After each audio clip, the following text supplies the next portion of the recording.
Hello guys, അപ്പൊ നമ്മുടെ പുതിയ വീഡിയോയിലേക്ക് എല്ലാവർക്കും സ്വാഗതം. ആദ്യമായിട്ട് ഞാൻ ഈ കുട്ടീനെ കാണുന്നത് അത് അങ്ങനെ പ്രോഗ്രാമിന് പോകുമ്പോൾ പ്രോഗ്രാമിനാണ്. അപ്പൊ ഞങ്ങള് ആദ്യത്തെ വീഡിയോ ചെയ്തപ്പോ പറഞ്ഞിട്ടുണ്ടായിരുന്നു ഇനി ലവ് സ്റ്റോറി ഒക്കെ വേണമെങ്കിൽ നിങ്ങൾ പറയണം എന്ന്. പക്ഷെ അങ്ങനെ എല്ലാരും കമന്റ് ഇട്ടിട്ടുണ്ട്, കുറച്ചേരൊക്കെ കമന്റ് ഇട്ടിട്ടുണ്ടായിരുന്നു നമ്മുടെ ലവ് സ്റ്റോറി എന്താണ്, അല്ല എങ്ങനെയാണ് ഇത് വന്നത്, അല്ലെങ്കിൽ പറയുമെന്നൊക്കെ ചോദിച്ചിട്ട്. അപ്പൊ നമുക്കിങ്ങനെ കുറേ ഉണ്ട്, അതൊന്നും പറയാൻ പറ്റില്ല. നമ്മൾ ജസ്റ്റ് ഒരു ഞങ്ങളുടെ രീതിയിൽ, കാരണം ഞങ്ങൾക്ക് മുമ്പും പല കാര്യങ്ങളും ഉണ്ടായിട്ടുണ്ട്. പക്ഷെ ഞങ്ങളുടെ തുടങ്ങിയത് എങ്ങനെയാണെന്ന് പറഞ്ഞുതരാം. അപ്പൊ ഫസ്റ്റ് ഓഫ് ഓൾ എന്ന് പറഞ്ഞു കഴിഞ്ഞാൽ നിങ്ങളെല്ലാവരും വിചാരിക്കും ഇവളുടെ മുഖത്ത് ഇങ്ങനെ ഇരിക്കണേത്. നമ്മളൊരു ഷൂട്ട് കഴിഞ്ഞിട്ട് നമ്മളൊരു ഷൂട്ട് കഴിഞ്ഞ് വന്നാട്ടോ. കാരണം വെച്ച് കഴിഞ്ഞാൽ ഇന്ന് നമ്മൾ ആര്യ ചേച്ചി നമുക്ക് മേക്കപ്പിന്റെയും അതുപോലെ ഈ ധാവണിയുടെ ഒരു കൊളാബറേഷൻ ഉണ്ടായിരുന്നു. ആര്യ ചേച്ചിയുടെ ഓസ്മ എന്ന് പറഞ്ഞിട്ടുള്ള ഒരു പേജാണ്, ഓസ്മ മേക്കപ്പിന്റെ. പിന്നെ അതുപോലെ തന്നെ ഋദ്വൈ എന്ന് പറഞ്ഞിട്ടൊരു പേജിൽ നിന്ന് നമുക്ക് ആ പേജ് രണ്ടും നമുക്ക് താഴെ മെൻഷൻ ചെയ്തേക്കാം. അപ്പോൾ നമുക്കൊരു കൊളാബറേഷൻ ഷൂട്ട് ഉണ്ടായി. അപ്പോൾ മഴ കാരണം നമ്മൾ വിചാരിച്ച സാധനം എടുക്കാൻ പറ്റിയില്ല. അപ്പോൾ തിരിച്ചിങ്ങനെ വന്നു. ഞങ്ങൾ വിചാരിച്ചു ഇന്ന് ഞങ്ങൾ രണ്ടുപേരും അവൈലബിൾ ആണ്. അപ്പോൾ അതുകൊണ്ട് ഈ നിങ്ങൾ റിക്വസ്റ്റ് ചെയ്ത ലവ് സ്റ്റോറി പറയാം.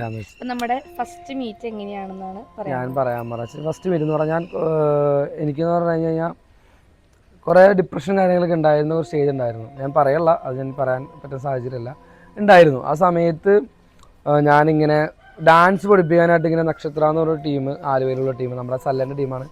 അങ്ങനെ ആ ടീമിൽ നിന്ന് ഇങ്ങനെ വിളിക്കുകയാണ്, സല്ലേട്ടൻ വിളിച്ചാൽ അങ്ങനെ ഒരു പ്രോഗ്രാം ഉണ്ട്. അപ്പം നമ്മൾ കമ്പോസ് ചെയ്ത് വെച്ച ഓൾറെഡി ഒരു ഡാൻസ് ഒന്ന് പഠിപ്പിക്കും. വേറെ ആരല്ല, പുതിയ പിള്ളേരെല്ലാവരും ഒന്ന് പഠിപ്പിക്കാൻ വേണ്ടി വരും. ഞാൻ അവിടെ പുതിയതായിട്ട് പഠിക്കാൻ വേണ്ടി, മീൻസ് തമിഴ്നാട് പ്രോഗ്രാം ചെയ്യാൻ വേണ്ടി ഞാൻ പുതിയതായിട്ട് അവിടെ ഡാൻസ് ക്ലാസ് ചെന്നപ്പോൾ ബാക്കി സീക്വൻസ് ഒക്കെ പഠിച്ചു. അപ്പോൾ ഈ ഒരു ഇൻട്രോ ഡാൻസ് മാത്രം പഠിക്കാനുണ്ട്. അപ്പോൾ അത് പഠിപ്പിക്കാൻ വേണ്ടി ഒരു ചേട്ടൻ വരും എന്നുള്ള രീതിക്ക് ഇങ്ങനെ പറഞ്ഞിട്ട് വന്നൊരു ചേട്ടനാണ് ഈ ചേട്ടൻ.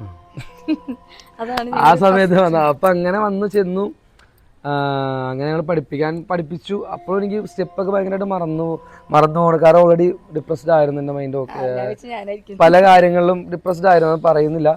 പക്ഷെ ഓൾറെഡി ഇവളെ കണ്ടു, മീറ്റ് ചെയ്തു, സംസാരിച്ചു. അപ്പോഴൊന്നും എനിക്ക് ആളോട് അങ്ങനത്തെ ഒരു ഐഡിയ, അങ്ങനെ ഇഷ്ടമോ കാര്യങ്ങളോ കണ്ടപ്പോൾ തന്നെ ഞാൻ വിചാരിച്ചു എനിക്ക് ആ ഡാൻസ് ക്ലാസ്സിൽ ഏറ്റവും ഇഷ്ടപ്പെട്ട ഒരു ഡാൻസർ അല്ലെങ്കിൽ സ്റ്റൈല് മനിക്കുട്ട വന്നപ്പോൾ മനിച്ചേട്ടൻ നട്ടുവായാലും തന്നെ മനിക്കുട്ട വന്നപ്പോൾ മനിക്കുട്ടനെയാണ്. അപ്പം ഞാനിങ്ങനെ ഫസ്റ്റ് മീറ്റിൽ തന്നെ ആ നല്ലൊരു അടിപൊളി ചേട്ടൻ എന്നുള്ളൊരു സെറ്റപ്പ് ഞാനൊരു ഫാൻ ഗേളായി മാറി.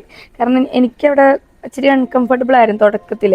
അപ്പം ഞാനവിടെ ചെന്ന് എനിക്ക് ഇവൻ വന്നപ്പം കുറച്ച് നല്ല ബിഹേവിയറും കാര്യങ്ങളൊക്കെ ആയിട്ട് ഞാൻ ഫസ്റ്റ് ലുക്കിൽ തന്നെ ഇംപ്രസ്ഡ് ആയിരുന്നു. ഉള്ളത് പറയണല്ലോ അല്ലേ?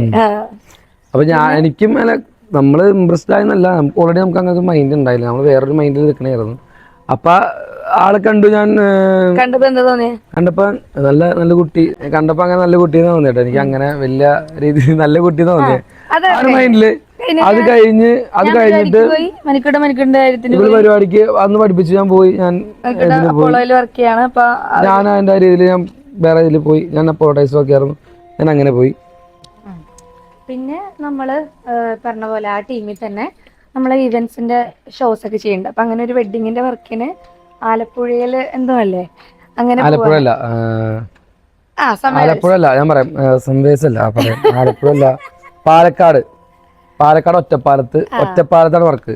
ഒറ്റപ്പാലത്ത് എനിക്ക് കറക്റ്റ് ഓർമ്മയുണ്ട്, എനിക്ക് നല്ല ഓർമ്മയുണ്ട്. കാരണം വെച്ച് കഴിഞ്ഞാൽ അന്ന് ഒരു ഇൻസിഡന്റ് നടന്നായിരുന്നു, അന്നൊരു ചെറിയ ഇൻസിഡന്റ് നടന്നു. കാരണം അന്ന് എനിക്ക് അങ്ങനെ ഒരു രീതിയിലല്ല ഞാൻ. അപ്പൊ ഇവള് കണ്ടാലും അവരൊന്ന് ഓപ്പൺ മൈൻഡായിട്ട് സംസാരിക്കും, ഭയങ്കരമായിട്ട് സംസാരിച്ച് വളിപ്പൊക്കെ പറഞ്ഞ് ഒരു പെണ്ണും വിചാരിക്കൂല ഞാൻ ഇങ്ങനെ സംസാരിക്കാം, ഏന്ന് വിചാരിക്കുന്ന രീതിയിൽ സംസാരിക്കും. കാരണം നമ്മളങ്ങനെ സംസാരിക്കും, കാരണം വെറുതെ നമ്മളൊരു ഹാപ്പിനെസ് ഉണ്ടാക്കാൻ വേണ്ടി. ഒന്നാമത് നമ്മൾ എന്തെങ്കിലും പറഞ്ഞാൽ സന്തോഷം, അങ്ങനത്തെ ഒരു മൈൻഡായിരുന്നു എൻ്റെ. അപ്പൊ അങ്ങനെ ഇരിക്കാൻ പോയ ഒറ്റപ്പാലത്ത് പരിപാടിക്ക് വന്നു. അപ്പൊ ഞാനും മണിക്കുട്ടനും ബാക്കില് അവിടെ സീറ്റിന് ബഹളാണ്, സൈഡ് സീറ്റിൽ ഇരിക്കാനൊക്കെ ഇടിയാണ്. അപ്പൊ നമുക്കൊന്നും അങ്ങനത്തെ പ്രശ്നമില്ലാത്ത ആൾക്കാർ. അപ്പൊ ഞങ്ങള് ബാക്കിലിരുന്നു, പാട്ടൊക്കെ വെച്ച് മണിക്കുട്ടൻ കരോക്കെ പാടുന്നു, ഞാനും മണിക്കുട്ടനും കരോക്കെ ഒരുമിച്ച് പാടുന്നു. ആ പാട്ട് മനസ്സിലെ സൂര്യക്കാറ്റ് അടിക്കിത് കാതൽ. അപ്പൊ ഞാൻ പാടുമ്പോ എന്റെ ഫേവറേറ്റ് ലിസ്റ്റിൽ ഉള്ള പാട്ടുകളാണ്, പറയട്ടെ ഞാൻ എന്റെ ഫേവറേറ്റ് ലിസ്റ്റിലുള്ള പാട്ടുകളാണ് ഈ പാട്ടൊക്കെ.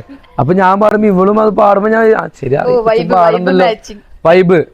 അപ്പോഴും ഇഷ്ടം മൈൻഡ് ഇല്ല കേട്ടോ, ശ്രദ്ധിക്കണം. അപ്പൊ ഞാൻ അതിന് മുന്നേ പറഞ്ഞ പോലെ ഞാൻ എല്ലാവരോടും ചോദിക്കുമ്പോൾ മണിക്കൂട്ടിനെ പറ്റി ഭയങ്കര പ്രശ്നമാണ്. നല്ല ചേട്ടനാടി, സൂപ്പറാണ്, മനു അടിപൊളിയാണ്, അതാണ് പ്രശ്നം. അങ്ങനെ എനിക്ക് എപ്പോഴും മനിക്കൂട്ടൻ ഇങ്ങനെ ഭയങ്കര ഒരു ഹൈ ലെവലിൽ ഒരു സെറ്റപ്പ് ചേട്ടൻ എന്നുള്ള രീതിക്കൊരു ഞാനൊരു ഫാൻ ഗേളാണ്. കാരണം ഇവന്റെ വീഡിയോസ്, ഇവൻ എടുക്കുന്ന വീഡിയോ, ഇവൻ ചെയ്യണ വീഡിയോസ് ഒക്കെ കണ്ടിട്ട് ഞാൻ ഭയങ്കര ഫാൻ ഗേളാണ് മനിക്കൂട്ടൻ്റെ. അപ്പം ഞാനും ആ ഒരു കമ്പനി കീപ്പ് ചെയ്തിട്ടാണ് മനിക്കൂട്ടൻ്റെ അടുത്ത് സംസാരിക്കണത്, നിൽക്കണത്. അപ്പൊ ഞങ്ങൾ രണ്ടുപേരും ഞങ്ങളുടെ പാസ്റ്റ് ഒക്കെ ഷെയർ ചെയ്തു അന്ന്, അല്ലേ? നമ്മളങ്ങനെ നല്ല കംഫർട്ട് സോണിലായി അന്ന്. ഓക്കെ, പക്ഷെ അന്നും ഞങ്ങളെ കയ്യിൽ ഒരു രീതിയിലൊന്നുമില്ല. മൈൻഡ് സെറ്റ് ഇല്ല. മെസ്സേജ് അയക്കും, അങ്ങനെയുള്ളൂ, വേറെ ഒരു രീതിയിൽ മനസ്സിലായിട്ട് ഒന്നുമില്ല. മെസ്സേജ് അയക്കില്ലായിരുന്നു. പിന്നെ ആകെ എന്റെ ഒരു വീഡിയോക്ക് വന്നിട്ട് കമന്റ് ഇട്ടു, അന്ത കണ്ണ് താന്ന് പറഞ്ഞിട്ട്. അപ്പൊ ഞാനിങ്ങനെ ചേട്ടൻ്റെ വീഡിയോ ഒക്കെ കമന്റ് ഇട്ടോ, അങ്ങനത്തെ മൈൻഡ്. ഞാനിങ്ങനെ മനുഷ്യരുടെ അടുത്ത് പറയും, സോറി മനിക്കുട്ടിയുടെ അടുത്ത് അറിയാം, മനുച്ചേട്ടാ എൻ്റെ കൂടെ ഒരു വീഡിയോ എടുക്കോ, റീൽസ് എടുക്കോ. കാരണം ഞാനപ്പോൾ റീൽസ് ഒക്കെ ചെയ്യാൻ തുടങ്ങിയിട്ടുള്ളൂ. അപ്പൊ എനിക്ക് മനിക്കുട്ടൻ്റെ റീൽസ് കണ്ടപ്പോൾ എനിക്ക് കൂടെ ചെയ്യണം എന്നുള്ള ഒരു ആഗ്രഹം തോന്നിട്ട് ഞാനിങ്ങനെ ചോദിക്കും, ചെയ്യോ മനിക്കുട്ട ചെയ്യാം എന്നൊക്കെ ഉള്ള രീതിക്ക് പറഞ്ഞിങ്ങനെ ഹോൾഡാക്കി നിർത്തിയേക്കായിരുന്നു. അത് കഴിഞ്ഞ് ഞങ്ങൾ വീണ്ടും തമിഴ്നാട് ഷോയ്ക്ക് പോവാണ്. അപ്പോൾ ബോയ് ഇല്ലാത്തത് കൊണ്ട് മനിക്കുട്ടൻ്റെ അടുത്ത് അവിടുത്തെ സൺലേട്ടൻ നമ്മുടെ കൂട്ടുകാരുണ്ടായിരുന്നു, ലീവ് എടുത്തു, അഭിനാഷ് ഉണ്ണി. ആളൊടിച്ചു എന്ന് ചോദിച്ചെന്നല്ല, ആൾക്ക് വേറെ വർക്ക് വന്നു. ആൾക്ക് വേറെ വർക്ക് വന്നപ്പോൾ ആള് മാറിക്കഴിഞ്ഞപ്പോൾ സല്ലാട്ടൻ തന്നെ പറഞ്ഞോടാ ഞാനിങ്ങനെ പോവാൻ നിൽക്കാണ്, അപ്പൊ ഇത്രയും പിള്ളേരല്ലേ എനിക്ക് വരാൻ പറ്റും. ഞാൻ സല്ലാട്ടൻ ഞാൻ വന്നില്ല, ശരിയാവൂല എന്നൊക്കെ പറഞ്ഞു. അത് കഴിഞ്ഞിട്ട് പിന്നെ അവർ പറഞ്ഞു ഇത്രയും പേര് നിൽക്കാതെ വരാൻ പറഞ്ഞു. പിന്നെ ഞാനും വിചാരിച്ചു വന്നാൽ എനിക്കും ഓൾറെഡി, കാരണം എന്റെ മൈൻഡിനെ പറ്റി ആരും പറഞ്ഞിട്ട് കാര്യമില്ല. കാരണം ഞാൻ പറഞ്ഞ എന്റെ ഡിപ്രഷൻ കാരണം മനസ്സിലാക്കാൻ പറ്റിയ ഒരാളുണ്ടായിരുന്നില്ല ആ സമയത്ത്. പിന്നെ എൻ്റെ കൂട്ടുകാരന്മാരെ എനിക്ക് ഉണ്ടായുള്ളൂ ആ സമയത്ത്. കോളേജിൽ പഠിക്കുന്ന കൂട്ടുകാരന്മാരെ എല്ലാവരും ഉണ്ടായിരുന്നു. പക്ഷെ എപ്പോഴും കൂട്ടുകാരന്മാരത്ത് എനിക്ക് വയറുവേദന എടുക്കണമെന്നില്ല, തലവേദന എടുക്കണം, എന്നെ കൊണ്ടുനടക്കണം എന്ന് പറഞ്ഞാൽ അമ്മാർക്കും എന്തെന്ന് തോന്നി, ഇവരെന്തെങ്ങനെയാണെന്ന് വിചാരിക്കും. പക്ഷെ എന്നാലും എൻ്റെ കൂട്ടുകാരന്മാർ എപ്പോഴും എൻ്റെ കൂടെ ഉണ്ടായിട്ടുണ്ട് കേട്ടോ, ഈ നിമിഷം വരെ എൻ്റെ കൂടെ ഉണ്ടായിട്ടുണ്ട് കേട്ടോ. അപ്പം അങ്ങനെയൊക്കെ സാഹചര്യത്തിലാണ് ഞാനിങ്ങനെ തമിഴ്നാട് വർക്ക് വന്നപ്പോൾ സല്ലട്ട ഞാൻ വരാം എന്ന് പറഞ്ഞ് ഞാൻ പറഞ്ഞു. അങ്ങനെ തമിഴ്നാട് പോണ് ഒരു ട്രാവലർ യാത്ര, അതാണ് നമ്മുടെ തുടക്കം.